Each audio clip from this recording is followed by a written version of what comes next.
ছয় দফা দাবিতে রাজধানী সহ বিভিন্ন স্থানে পলিটেকনিক শিক্ষার্থীদের সড়ক অবরোধ, তীব্র যানজট, চরম ভোগান্তিতে যাত্রীরা।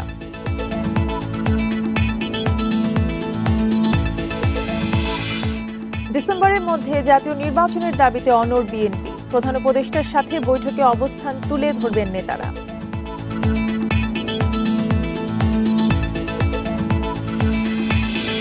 ভারতের ট্রান্সশিপমেন্ট বাতিলে খরচ বেড়েছে ২,০০০ কোটি টাকা, যুক্তরাষ্ট্রের সাথে বাণিজ্য ঘাটতি কমানোর চেষ্টা।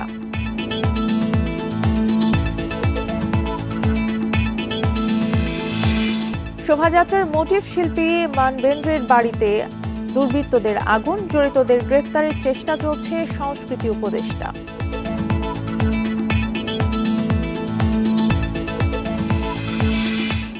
জাতিসংঘ শান্তিরক্ষা মিশনে মার্কিন অর্থায়ন বাতিলের প্রস্তাব ট্রাম্পের, হার্ভার্ড বিশ্ববিদ্যালয়ের $2 বিলিয়ন স্থগিত।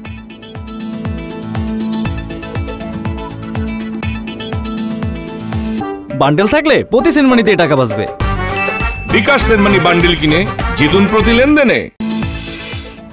স্বাগত বিরতিহীন সংবাদ দুপুরে, সঙ্গে আছে তাসনিমে জান্নাত অর্থী। শিরোনাম শুনছিলেন, এবারে পুরো খবর। ছয় দফা দাবিতে রাজধানীর তেজগাঁওয়ে ৭ রাস্তা মোড় অবরোধ করে বিক্ষোভ করছেন পলিটেকনিকের একদল শিক্ষার্থী। সকাল 10টার দিকে শুরু হয় এই বিক্ষোভ। এতে ওই সড়কে যান চলাচল বন্ধ রয়েছে, চরম ভোগান্তিতে পড়েছেন যাত্রীরা। এদিকে কুমিল্লা, নরসিংদী, সিলেট, দিনাজপুর ও গোপালগঞ্জেও মহাসড়ক অবরোধ করে বিক্ষোভ করছে পলিটেকনিক শিক্ষার্থীরা। তাদের ৬ দফা দাবির মধ্যে রয়েছে জুনিয়র ইনস্ট্রাক্টর পদে ক্রাফট ইনস্ট্রাক্টরদের ৩০% প্রমোশন কোটা এবং ডিপ্লোমা ইন ইঞ্জিনিয়ারিং কোর্সে যে কোনো বয়সে ভর্তির সুযোগ বাতিল করতে হবে। এছাড়া স্বতন্ত্র কারিগরি এবং উচ্চশিক্ষা মন্ত্রণালয় প্রতিষ্ঠা এবং কারিগরি শিক্ষা সংস্কার কমিশন গঠন। পলিটেকনিক ও মনোটেকনিক ইনস্টিটিউট থেকে পাশ করা শিক্ষার্থীদের উচ্চশিক্ষার সুযোগ তৈরিতে উন্নত টেকনিক্যাল বিশ্ববিদ্যালয় প্রতিষ্ঠার দাবিও শিক্ষার্থীদের।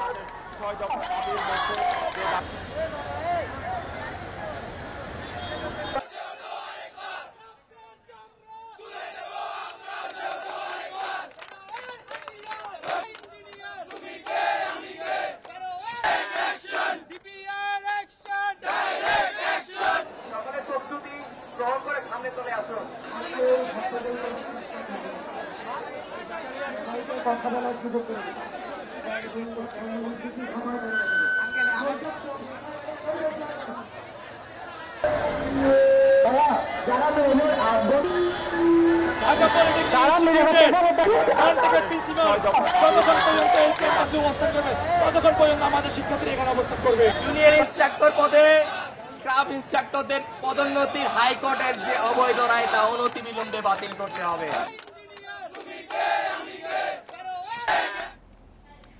এ বিষয়ে আরো জানাতে ঢাকা, চট্টগ্রাম এবং রাজশাহী থেকে যোগ দিচ্ছেন সহকর্মীরা। শুরুতেই বনি ইবনে কামাল আমাদেরকে জানাবেন।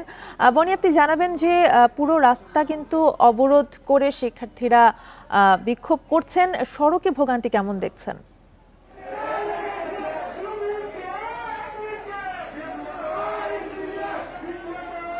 নিশ্চয়ই শিক্ষার্থীদের যে ৬ দফা দাবি, সেই দাবিতে কিন্তু আজকে আন্দোলন চলছে। এর আগেও তারা একই দাবিতে আন্দোলনে নেমেছিলাম। যদি আপনাকে সার্বিক পরিস্থিতি দেখায়, আপনি নিশ্চয়ই দেখতে পাচ্ছেন যে শিক্ষার্থীরা কিন্তু এই মুহূর্তে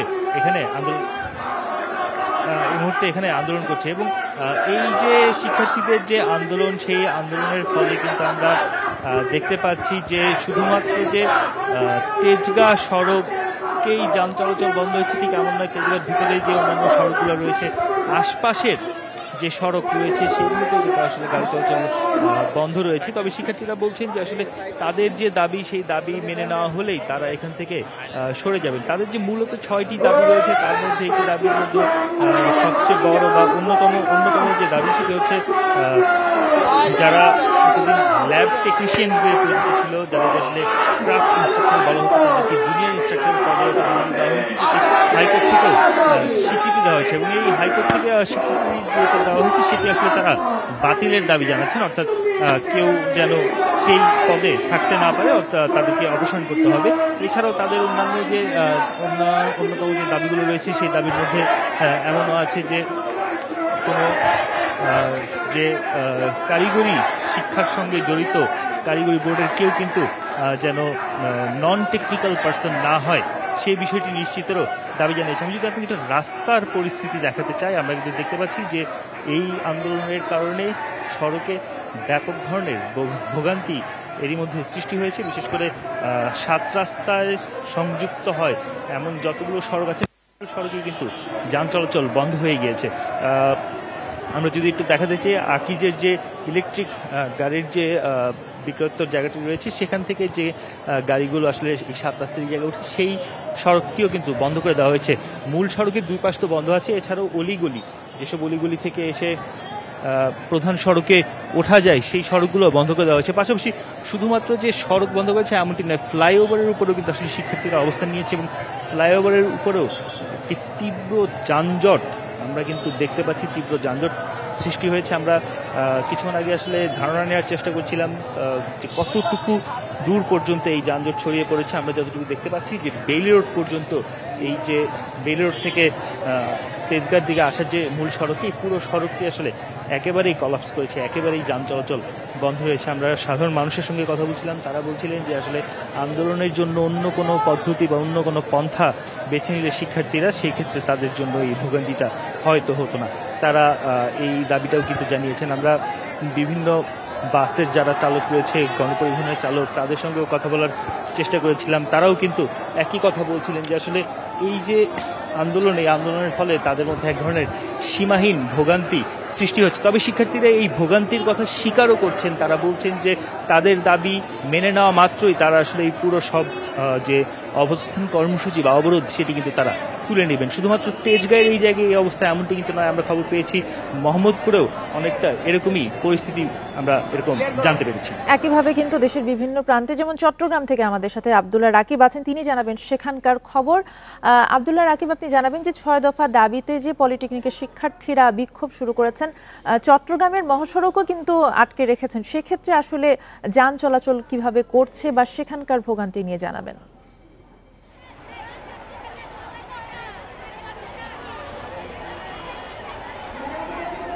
12:30 থেকে যে সড়ক অবরোধ কর্মসূচি শুরু করেছেন চট্টগ্রামের সরকারি বেসরকারি পলিটেকনিক ইনস্টিটিউটের শিক্ষার্থীরা, সেটি এখনো চলমান।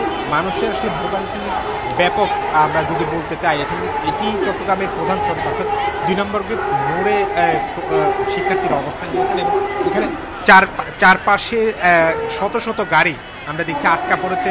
পণ্যবাহী গাড়ি থেকে শুরু করে যাত্রীবাহী ব্যক্তিগত গাড়ি 2 পাশে আটক করে রেখেছে শিক্ষার্থীরা, প্রতিবন্ধকতা দিয়ে রেখেছে, ফলে কোনো গাড়ি এখানে চলাচল করতে পারছে না এবং শিক্ষার্থীরা সড়কের মাঝখানে তারা বসে অবস্থান নিয়েছেন এবং স্লোগান নিচ্ছেন।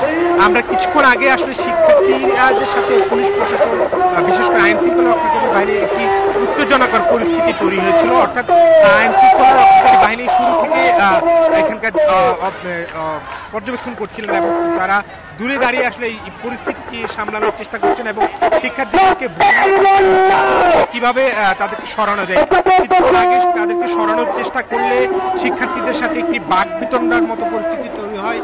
তবে এখন পর্যন্ত পরিস্থিতি শান্ত রয়েছে, শিক্ষার্থীদেরকে বোঝানোর চেষ্টা করা হচ্ছে। এখানকার সাধারণ মানুষের যদি আমরা ভোগান্তির চিত্রের কথা বলি, বিভিন্ন দূর দূরান্তের মানুষ, আমরা শিশু সহ নারীদেরকে দেখছি, তারা হেঁটে হেঁটে পুরো সড়ক পার হচ্ছেন এবং তাদের গন্তব্যে যাচ্ছেন এবং তারা অনেকেই ক্ষোভ জানিয়েছেন যে এই ধরনের অনাহত কর্মসূচি শিক্ষার্থীদের কাছ থেকে তারা আশা করেন না। তারা বলছেন যে যৌক্তিক পর্যায়ে যে কোনো দাবি তারা চাইতেই পারেন এবং তারা শিক্ষার্থীরা বলছেন আসলে তাদের যে দাবি ছিল সেটি প্রশাসনের কাছে, কিন্তু সাধারণ মানুষকে আসলে ভোগান্তি তৈরি করে এক রকমের দুর্ভোগ তৈরি করে এই ধরনের কর্মসূচিকে তারা সাধারণ মানুষের সমর্থন করছেন না।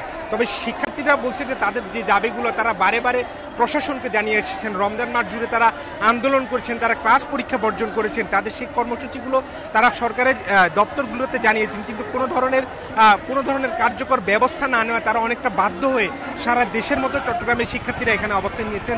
আমরা দেখছি শিক্ষার্থীদেরকে আশ্বস্ত করার জন্য চেষ্টা করছেন এখানকার যারা শিক্ষার্থীরা আছেন, তাদের সাথে পুলিশ প্রশাসন কথা বলার চেষ্টা করছেন। তবে কোনোভাবে তারা ঘুরতে রাজি না। তাদের যে কর্মসূচি যে বিকাল 4টা পর্যন্ত, অর্থাৎ 4 ঘন্টার যে সড়ক অবরোধ কর্মসূচি সেটি তারা চালিয়ে যাবেন। তারা বলছেন যে তাদের সাথে সরকারের পক্ষ থেকে যে কোনো ধরনের যোগাযোগ এখন পর্যন্ত করা হয়নি, সেই যোগাযোগ করার আগ পর্যন্ত তারা আসলে সড়ক থেকে যাবেন না এবং তাদের যে দাবি 6 দফা দাবি, সেই দাবিগুলো তারা বাস্তবায়ন চান। আমরা এখানে দেখছি এক ধরনের উত্তেজনাকর পরিস্থিতি এখনো রয়েছে। শিক্ষার্থীদেরকে বোঝানোর চেষ্টা করা হচ্ছে প্রশাসনের পক্ষ থেকে যে তাদেরকে এই কর্মসূচি স্থগিত করে সাধারণ মানুষের যাতে দুর্ভোগ কিছুটা কমে সেটি আসলে তাদেরকে বোঝানোর চেষ্টা করছে। তবে তারা এখনো তাদের সিদ্ধান্তে অটল। তাদের যে কর্মসূচি 4 ঘন্টার যে সড়ক অবরোধ কর্মসূচি সেটি তারা চালিয়ে যাবেন। রাকিব আমাদের সাথেই থাকবেন। আমরা রাজশাহীর খবর জানবো। রাজশাহী থেকে যুক্ত আছেন সহকর্মী মুস্তাফিজুর রহমান। মুস্তাফিজ, রাজশাহীতেও কিন্তু এই অবরোধ চলমান রয়েছে, পলিটেকনিকের শিক্ষার্থীরা বিক্ষোভ করছেন, সেখানেও এই বিক্ষোভের প্রভাব আসলে কতটা পড়েছে রাজশাহীতে?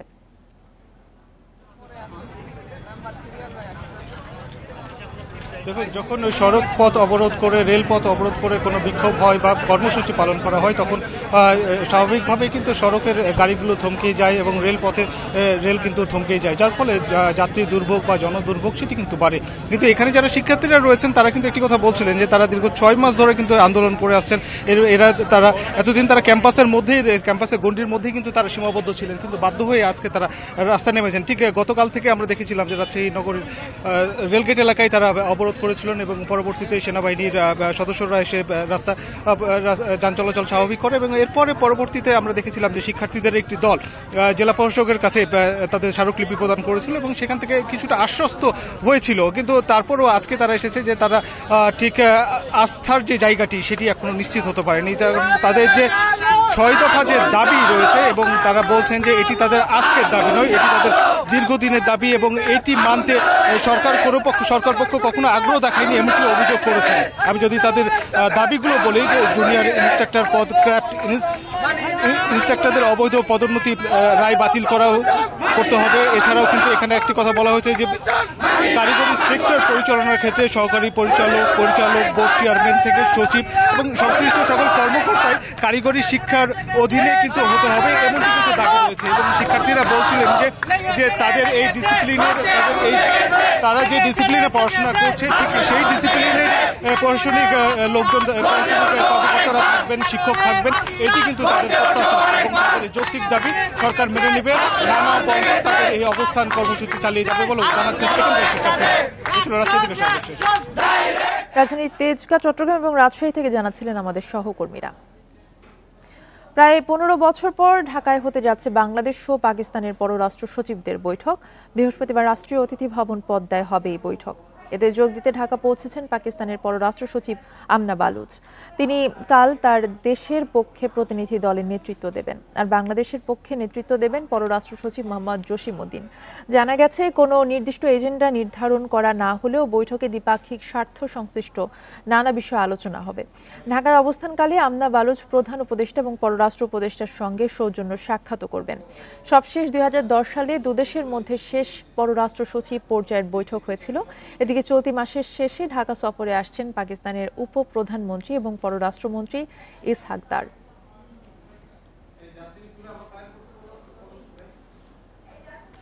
উনি আসছেন, আমরা ওনার সাথে আমাদের সাথে যে মিউচুয়াল ইন্টারেস্টের যে বিষয়গুলো আছে সবগুলো বিষয়ে কথা হবে। আমরা তো সাউথ এশিয়ার পরিবারভুক্ত, এই প্রত্যেকটা দেশের সাথে যাতে আমাদের সম্পর্ক উন্নয়ন হয়, তো সেই আলোকেই পাকিস্তানও আমাদের সাউথ এশিয়ান পরিবারভুক্ত, সার্কের ভুক্ত, আমরা তাদের সাথে সম্পর্ক উন্নয়ন চাচ্ছি, আমরা ইন্ডিয়ার সাথে সম্পর্ক উন্নয়ন চাচ্ছি।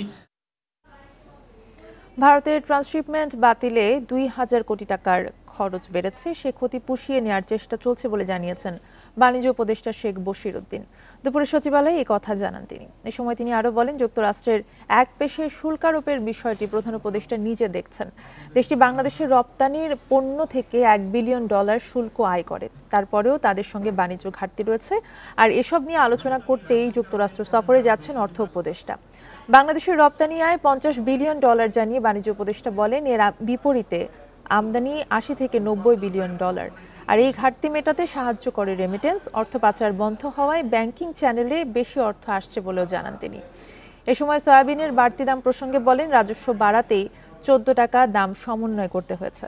আমি আশা করি যে আমরা ঠিক যেভাবে আমরা বাজারকে বৈচিত্র্যময় করা এবং বাজারকে সরবরাহ ভিত্তিক ব্যবস্থার উন্নতির মাধ্যমে বাজারের মূল্য একটা স্টেবিলিটি আনার চেষ্টা করেছি, একই কাজ আমরা বিমানের কার্গোর ক্ষেত্রেও করব এবং আশা করি আমাদের এই 2000 কোটি টাকার খরচ 8-2,000 কোটি টাকা থাকবে না, এটা 0 টাকা থেকে মাইনাস টাকায় আনার চেষ্টা করছি। ডিসেম্বরের মধ্যে নির্বাচন না হলে রাজনৈতিক পরিস্থিতির অবনতি হতে পারে বলে মন্তব্য করেছেন বিএনপি মহাসচিব মির্জা ফখরুল ইসলাম আলমগীর। দুপুরে রাষ্ট্রীয় অতিথি ভবন যমুনায় প্রধান উপদেষ্টার সাথে বৈঠক শেষে এই মন্তব্য করেন তিনি। দুপুর 12টার দিকে প্রধান উপদেষ্টা অধ্যাপক মোহাম্মদ ইউনূসের সাথে বৈঠকে বসে বিএনপি মহাসচিব মির্জা ফখরুলের নেতৃত্বে 7 সদস্যের প্রতিনিধি দল। রাষ্ট্রীয় অতিথি ভবন যমুনায় বৈঠকে নির্বাচনের সুনির্দিষ্ট রোড ম্যাপ চায় বিএনপি। বৈঠকে প্রধান উপদেষ্টার কাছে দলের এমন অনড় অবস্থান তুলে ধরেন নেতারা। চলতি বছরের মধ্যেই জাতীয় নির্বাচন চাওয়ার কারণ ও যৌক্তিক ব্যাখ্যা প্রধান উপদেষ্টার কাছে তুলে ধরা হবে। ডিসেম্বরের পরে নির্বাচন নেয়ার চেষ্টা হলে রাজপথে আন্দোলনের কথাও ভাবছেন বিএনপি নেতারা।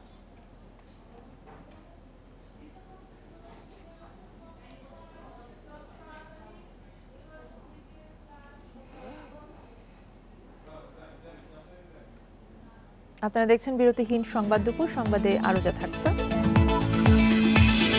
গ্রীষ্মে তাপমাত্রার সাথে বাড়ছে লোডশেডিং চ্যালেঞ্জ, সরবরাহ নিয়ে শঙ্কায় বিশেষজ্ঞরা।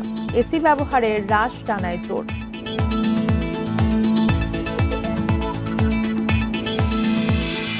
সয়াবিন তেলের দাম বাড়ায় ক্ষুব্ধ ভোক্তা, দাম সমন্বয়ের দাবি ব্যবসায়ীদের। কারসাজিতে দাম বৃদ্ধির অভিযোগ ক্যাবের।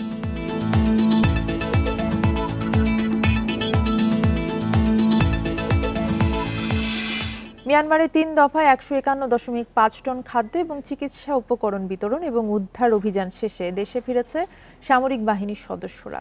সকালে ঢাকা সেনানিবাসে সংবাদ সম্মেলনে এসব তথ্য জানানো হয়। এতে বলা হয়, মিয়ানমারে ভূমিকম্পে ক্ষতিগ্রস্তদের সহায়তায় প্রধান উপদেষ্টার নির্দেশে ত্রাণ ও চিকিৎসা সামগ্রী পাঠানো হয়। 55 সদস্যের উদ্ধারকারী দলও পাঠানো হয়। দলটি ঝুঁকিপূর্ণ ভবনে উদ্ধার অভিযান চালায়। এছাড়া মেডিকেল দল 885 জনকে চিকিৎসা দেয়। উদ্ধার কাজে সহযোগিতার জন্য প্রধান উপদেষ্টার দপ্তর সহ সব সরকারি বেসরকারি সংস্থাকে সশস্ত্র বাহিনীর পক্ষ থেকে ধন্যবাদ জানানো হয়। প্রতিটি সদস্যের সহমর্মিতা, আন্তরিকতা ও নিষ্ঠা তাদেরকে মিয়ানমার সরকার ও জনগণের আস্থাভাজন করে তোলে। এর ফলশ্রুতিতে বাংলাদেশ দলের কর্মকাণ্ড পরিদর্শনে আসেন দেশটির উপপ্রধানমন্ত্রী ও পররাষ্ট্রমন্ত্রী উ থান শোয়ে। পয়লা বৈশাখের আনন্দ শোভাযাত্রায় মোটিফ নির্মাণ দলের শিল্পী মানবেন্দ্র ঘোষের মানিকগঞ্জের বাড়িতে আগুন দিয়েছে দুর্বৃত্তরা। মঙ্গলবার রাতের আগুনে পুড়ে গেছে তার ঘর, আসবাবপত্র এবং একটি মোটরসাইকেল। এদিকে হামলার ঘটনায় জড়িতদের গ্রেফতারে পুলিশ কাজ করছে বলে জানিয়েছেন সংস্কৃতি উপদেষ্টা। বিতাড়িত আওয়ামী লীগের নেতারা মানবেন্দ্র ঘোষের ওপর হামলায় উস্কানি দিচ্ছিল জানান তিনি। মঙ্গলবার রাতে মানিকগঞ্জের চিত্রশিল্পী মানবেন্দ্র ঘোষের বাড়িতে আগুন দেয় দুর্বৃত্তরা। আগুনে পুড়ে যায় একটি টিনশেড পাকা ঘর, আসবাবপত্র, অন্যান্য মালামাল এবং একটি মোটরসাইকেল। তবে কেউ হতাহত হয়নি। ভুক্তভোগীদের ধারণা, পহেলা বৈশাখে চারু করার আনন্দ শোভাযাত্রায় স্বৈরাচারের মোটিভ বানানোর দায়ে ঘরে আগুন দেওয়া হয়। এদিকে মানবেন্দ্র ঘোষের দাবি, তিনি শুধু বাঘের মোটিভ তৈরি করেছেন, পতিত স্বৈরাচার বা অন্য কোনো মোটিভ নয়। এ বিষয়ে নিরাপত্তাহীনতার শঙ্কায় সরকারের পদক্ষেপ চান তিনি। আমি এই শোভাযাত্রার জন্য 2004 সাল থেকে এক ধরনের সোশ্যাল ওয়ার্ক হিসেবে কাজ করে যাচ্ছি। তো সেই ধারাবাহিকতায় আমি এবছর একটা বাঘের মোটিভ তৈরি করেছি। হামলায় ঘটনায় জড়িত সবাইকে গ্রেপ্তারে পুলিশ কাজ করছে বলে জানিয়েছেন সংস্কৃতি উপদেষ্টা। কিছুদিন ধরে বিতাড়িত আওয়ামী লীগ মানবেন্দ্র ঘোষের উপর আক্রমণে উস্কানি দিচ্ছিল জানান তিনি। এদিকে ঘটনাস্থল পরিদর্শন করেছেন জেলা পুলিশের ঊর্ধ্বতন কর্মকর্তারা। অগ্নিসংযোগে জড়িতদের বিরুদ্ধে দ্রুত ব্যবস্থা নেওয়ার কথা জানানো হয়। আমাদের চৌকস যতগুলো টিম সদস্য সবাইকে নিয়ে আমরা টিম গঠন করে টিম ওয়াইজ কাজ করছি। আমরা শনাক্ত করব খুব দ্রুত আশা করি, এবং শনাক্ত করে তাদেরকে আমরা গ্রেফতার করবো এবং আইনের আওতায় নিয়ে আসবো। তদন্ত সাপেক্ষে বের হয়ে আসবে কারা এর জন্য দায়ী এবং এই অগ্নিকাণ্ডের জন্য কী প্রক্রিয়া অবলম্বন করা হয়েছিল। এইগুলো বের হয়ে আসলে আমাদের পরবর্তী প্রক্রিয়া গ্রহণ করা সহজ হবে। সম্প্রতি মানবেন্দ্র ঘোষের ফোন নম্বর, নাম ঠিকানা প্রকাশ করে তার উপর হামলার উস্কানি দেন আওয়ামী লীগ সমর্থক হিসেবে পরিচিত নিঝুম মজুমদার। Independent News. এ বিষয়ে আরো জানাতে মানিকগঞ্জ থেকে আমাদের সাথে যুক্ত আছেন সহকর্মী মঞ্জুর রহমান। মঞ্জুর, মানবেন্দ্র ঘোষের বাড়িতে কিন্তু এরই মধ্যে পুলিশের ঊর্ধ্বতন কর্মকর্তারাও পরিদর্শন করেছেন। তার নিরাপত্তায় কোনো ব্যবস্থা এ পর্যন্ত নেওয়া হয়েছে কিনা? দেখুন, পহেলা বৈশাখে যখন চারুকলার আয়োজনে এই মোটিভগুলো তৈরি করা হয়, এরপর থেকেই কিন্তু এই মানবেন্দ্র ঘোষ তিনি নানানভাবে সামাজিক যোগাযোগ মাধ্যমে তিনি কিন্তু হুমকির শিকার হয়েছিলেন। এই বিষয়টা তিনি ঢাকা এবং মানিকগঞ্জের ঊর্ধ্বতন পুলিশ কর্মকর্তাদেরকে কিন্তু তিনি অবগত করেছিলেন। তার পরিপ্রেক্ষিতে গতকাল রাতে তিনি মানিকগঞ্জ সদর থানায় একটি জিডি করেছেন এবং এই জিডি কার্যক্রম শেষ করে তিনি রাত 12টার দিকে বাসায় ফিরেছেন। কিন্তু রাত 2:30টার পরে এই দুর্বৃত্তরা এই আগুনটি দেয় বলে আমরা জানতে পেরেছি। এরই মধ্যে আমরা যেটা দেখেছি, সকালবেলা এই খবর যখন প্রচার হয় তখন বিভিন্ন সামাজিক, রাজনৈতিক এবং পুলিশের ঊর্ধ্বতন কর্মকর্তারা, ফায়ার সার্ভিসের লোকজন এবং তারেক রহমানের নির্দেশে বিএনপির একটি টিম কিন্তু এই ঘটনাস্থল পরিদর্শন করেছেন এবং ক্ষতিগ্রস্ত মানবেন্দ্র এবং মানবেন্দ্রর পরিবারের সাথে সবাই কথা বলেছেন। প্রশাসন যেটা বলেছেন যে তারা বিষয়টি খুবই গুরুত্ব দিয়ে দেখছেন এবং তদন্ত তারা অব্যাহত রেখেছেন। ইতিমধ্যে আমরা যেটা দেখেছি যে ঘরটায় আগুন লেগেছে সেটি একটি ক্রাইম জোন হিসেবে ঘোষণা করে সেখানে লাল ফিতা যেটা আছে সেটা টানিয়ে দিয়েছেন। আর আমরা এখানে এসেছি, আসার পরে পুলিশের নির্দেশ মতো এখানকার মানবেন্দ্র এবং তার পরিবারকে তারা থানায় নিয়ে গেছেন। যে জিডিটা তারা গতকাল করেছেন সেই জিডিটা মামলা রূপান্তরিত হওয়ার জন্য। এবং মানবেন্দ্র ঘোষের সাথে আমার কথা হয়েছে, তিনি যেটা আমাকে জানিয়েছেন যে তিনি এই পহেলা বৈশাখের পর থেকেই যখন কিনা তিনি এই হুমকি ধমকির শিকার হয়েছিলেন তখন তিনি সামাজিক যোগাযোগ মাধ্যম বা তার যে সার্কেল আছে, বন্ধু বান্ধব, তারা কিন্তু বোঝানোর চেষ্টা করেছেন যে ওই যে শেখ হাসিনার যে মুখকৃতি সেটা কিন্তু তিনি তৈরি করেননি, তিনি শুধুমাত্র বাঘের আকৃতিটা তৈরি করেছেন। এবং যে মোটিভগুলি তৈরি করা হয়েছে সেটি তো আসলে কোনো চিত্রশিল্পীর ব্যক্তিগত ইচ্ছায় তৈরি হয়নি, সেগুলো তৈরি করার জন্য একটি টিম থাকে, তারা সরকারের নির্দেশে এবং প্রশাসনের নির্দেশ মতো তারা সেগুলো করেন এবং এগুলি 2004 সাল থেকে হয়ে আসছেন। এবং তিনি আপনি জানেন যে তিনি কিন্তু খুবই খ্যাতিমান একজন চিত্র। আর এই বিষয়টা আমরা জানতে পেরেছি। তিনি যেটা আরো বলেছেন যে এই ঘটনার পর থেকে ইতিমধ্যে তিনি সহ তার পরিবার কিন্তু জীবন নিরাপত্তার মধ্যে আছেন এবং প্রশাসন তাদেরকে আশ্বস্ত করেছেন এরপরে আর যেন কোনো ধরনের ঘটনা, এই ধরনের অপ্রীতিকর ঘটনা যেন না ঘটে, তার জন্য প্রশাসন তাদেরকে সর্বাত্মক সহযোগিতা করবেন এবং খুব দ্রুত এইসব ঘটনার সাথে যারা জড়িত তাদেরকে আইনের আওতায় আনা হবে। আরেকটি বিষয় হলো যে এখানে বিএনপির একটি টিম এখানে এসেছিল। আমরা যেটা দেখেছি যে জেলা যুবদলের আহ্বায়ক কাজী মোস্তাক হোসেন দীপু, ছাত্র দলের নেতৃবৃন্দরা এসেছিলেন। তারা আসার পরে যেটা জানিয়েছেন জনাব তারেক রহমান সবাই মিলিয়ে আসলে পরিদর্শন করেছেন। আপনাকে ধন্যবাদ যুক্ত হওয়ার জন্য। মঞ্জুর রহমান জানাচ্ছিলেন মানিকগঞ্জ থেকে। গ্রীষ্মে তাপমাত্রা বৃদ্ধির সঙ্গে বাড়ছে লোডশেডিং মোকাবেলার চ্যালেঞ্জ। বিদ্যুৎ বিভাগ 18,000 মেগাওয়াট সর্বোচ্চ চাহিদা ধরে প্রস্তুতি নিয়েছে, তবে বিদ্যুৎ ও জ্বালানির আমদানি নির্ভরতায় চাহিদা মতো সরবরাহ নিয়ে শঙ্কায় বিশেষজ্ঞরা। তাদের মতে এবার 3,000 মেগাওয়াট পর্যন্ত লোডশেডিং হতে পারে। চলতি বছর গ্রীষ্মের শুরুতেই 13 এপ্রিল রোববার সন্ধ্যায় বিদ্যুতের চাহিদা দাঁড়ায় 15,380 মেগাওয়াটে। উৎপাদন কম থাকায় লোডশেডিং হয় 92 মেগাওয়াট। শনিবার সকালে ঝাড়খণ্ডের আদানি কেন্দ্রের কারিগরি ত্রুটির কারণে বিদ্যুৎ সরবরাহ বন্ধ থাকে। সেদিন বিকেলে 14,000 মেগাওয়াট চাহিদার বিপরীতে লোডশেডিং করতে হয় 428 মেগাওয়াট। বিদ্যুৎ বিভাগ বলছে তাপমাত্রা বাড়তে থাকলে চাহিদা দাঁড়াতে পারে 18,000 মেগাওয়াট পর্যন্ত। তাই লোডশেডিং এড়াতে শীতাতপ যন্ত্রের ব্যবহারে হ্রাস টানায় জোর দিয়েছেন বিদ্যুৎ উপদেষ্টা।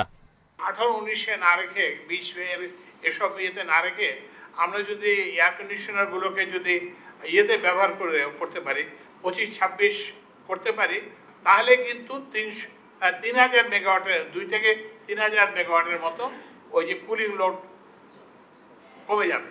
আদানির কেন্দ্রসহ ভারত থেকে আমদানি হচ্ছে 1700 মেগাওয়াট বিদ্যুৎ। আমদানি কমায় চাপ বেড়েছে বাড়তি দামের তরল জ্বালানির বিদ্যুতে। গ্যাসভিত্তিক কেন্দ্রগুলো থেকে আসছে 5,500 মেগাওয়াটের মতো, কয়লা থেকে প্রায় 4,500, দিনের বেলায় সৌর বিদ্যুৎ মিলছে 500 থেকে 700 মেগাওয়াট পর্যন্ত। সর্বোচ্চ যেটা বলি আমরা ম্যাক্সিমাম, এটা কিন্তু এপ্রিলেই হয়, এপ্রিলের শেষের দিকে। সো এইবার এপ্রিলের শেষের দিকে কতখানি গরম পড়বে তার উপরেও নির্ভর করবে যে আমরা কতখানি চাপে থাকব। তা আমার ধারণা 1,000 মেগাওয়াট তো মানে হবেই লোডশেডিং, ইয়েতে, কিন্তু এটা আমি মনে করি যে 3000 মেগাওয়াটেও এটা চলে যেতে পারে। এদিকে বেসরকারি খাতের আইপিপিগুলোর কাছে বিদ্যুৎ উন্নয়ন বোর্ডের বকেয়া এখনও 15,000 কোটি টাকার বেশি। এতে তাদের জ্বালানি আমদানির সক্ষমতা চ্যালেঞ্জের মুখে পড়েছে। Hari Saha, independent news, Dhaka. বোতলজাত ও খোলা সয়াবিন তেলের দাম লিটারে 14 টাকা বাড়ায় ক্ষুব্ধ ভোক্তারা। তারা বলছেন এতে তাদের জীবনযাত্রার ব্যয় বাড়বে। ব্যবসায়ীদের দাবি, আন্তর্জাতিক বাজারের সাথে সমন্বয় করতে দাম বাড়িয়েছে সরকার। তবে ক্যাবের অভিযোগ, কারসাজি করে দাম বাড়িয়েছেন ব্যবসায়ীরা। রমজান মাস জুড়ে চট্টগ্রামে বোতলজাত সয়াবিন তেলের দাম নিয়ন্ত্রণ ও সরবরাহ সংকট নিরসনে তৎপর ছিল সরকারি বিভিন্ন সংস্থা। তারপরও নির্ধারিতর চেয়ে বেশি দামে তেল বিক্রির অভিযোগ ছিল। এর মধ্যে রোববার হঠাৎ লিটারে 14 টাকা দাম বাড়ায় মিল মালিকরা। মঙ্গলবার সেই দামকেই স্বীকৃতি দেয় সরকার। আবারও ভোজ্য তেলের দাম বাড়ায় ক্ষোভ জানিয়েছেন মধ্যবিত্ত ও নিম্ন আয়ের মানুষ। বাংলাদেশের মানুষ সবাই সাফার করবে, যারা নিম্ন মধ্যবিত্ত তারা সবাই সাফার করবে। যেটা বাড়া দিচ্ছে প্রতিটা 14 টাকা লিটার, এটা নিয়ে আমাদের মাসে অনেক টাকা বাইরে যায়। আন্তর্জাতিক বাজারের সাথে দাম সমন্বয় করে দাম বৃদ্ধির সিদ্ধান্তকে যৌক্তিক বলছেন ব্যবসায়ীরা। তাদের দাবি, এতে সরবরাহ সংকট কেটে যাবে। আন্তর্জাতিক বাজারের উপর দামের উপর সামঞ্জস্য রেখে দাম নির্ধারিত হয়। তবে দাম বাড়া এবং কমে সেটি বাজারের উপরেই নির্ভর করে সেটি হয়েছে। তবে কনজিউমার অ্যাসোসিয়েশনের অভিযোগ, ব্যবসায়ীরা কারসাজি করে তেলের দাম বাড়িয়েছেন। সরকার যে ব্যবসায়ীদের অনৈতিক কৌশলের কাছে বারবার হেরে যাচ্ছেন এবং ব্যবসায়ীরা মানুষজনকে জিম্মি করে দাম বাড়ানোর যে প্রস্তাব সেটা অনুমোদন করে নিচ্ছেন, এটা কিন্তু শুভ লক্ষণ না। ব্যবসার ক্ষেত্রে এটা অবশ্যই একটা বাজে উদাহরণ, বাজে দৃষ্টান্ত। মিল মালিক ও সরকার ঘোষিত বোতলজাত সয়াবিন তেলের নতুন দর প্রতি লিটার 189 টাকা, খোলা তেলের দাম 169 টাকা লিটার। Abdullah Rakib, Independent News, Chattogram. আপনারা দেখছেন বিরতিহীন সংবাদ দুপুর। সংবাদে আরো থাকছে। ইসরায়েলের যুদ্ধবিরতির প্রস্তাব প্রত্যাখ্যান হামাসের। গাজায় ইসরায়েলি হামলায় আরো অন্তত 23 ফিলিস্তিনির মৃত্যু।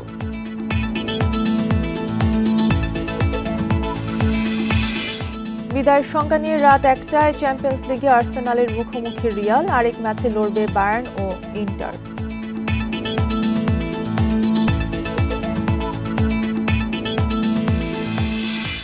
বর্তমানে দেশের মোট বৈদেশিক মুদ্রার রিজার্ভ 26.5 বিলিয়ন ডলারের বেশি। আর আন্তর্জাতিক মুদ্রা তহবিল IMF এর হিসাব পদ্ধতি BPM 6 অনুযায়ী রিজার্ভের পরিমাণ 21.17 বিলিয়ন মার্কিন ডলার। মঙ্গলবার বাংলাদেশ ব্যাংকের মুখপাত্র ও নির্বাহী পরিচালক আরিফ হোসেন খান এই তথ্য জানিয়েছেন। তবে IMF এর ঋণ প্রাপ্তির শর্ত পূরণের লক্ষ্যমাত্রা থেকে বাংলাদেশ ব্যাংকের বৈদেশিক মুদ্রার রিজার্ভ এখনও 1 বিলিয়ন ডলার পিছিয়ে রয়েছে। শর্ত অনুযায়ী জুনে নিট রিজার্ভ থাকতে হবে 17 বিলিয়নের কিছুটা বেশি। কেন্দ্রীয় ব্যাংকের নিট রিজার্ভ এখন 16 বিলিয়ন ডলার। প্রবাসী আয় আগের যে কোনো সময়ের তুলনায় বেড়েছে। মার্চে 329 কোটি ডলারের রেমিটেন্স এসেছে, যা এক মাসের হিসেবে রেকর্ড ছিল। ফলে ব্যাংকগুলো উদ্ধৃত ডলার কেন্দ্রীয় ব্যাংকে বিক্রি করছে। এতে বাড়ছে বৈদেশিক মুদ্রার রিজার্ভ।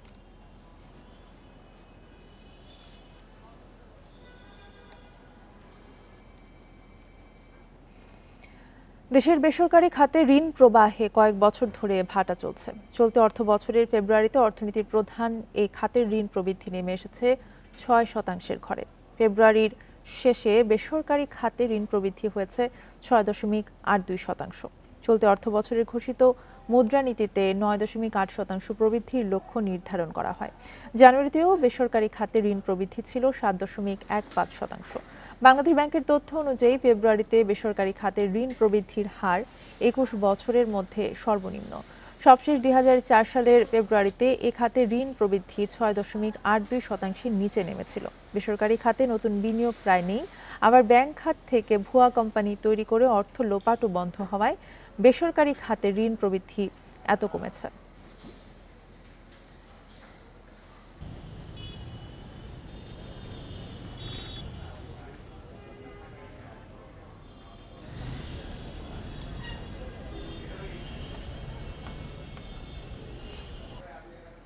এ ছিল বিরতিহীন সংবাদ দুপুরের সাথে থাকার ধন্যবাদ সবাইকে।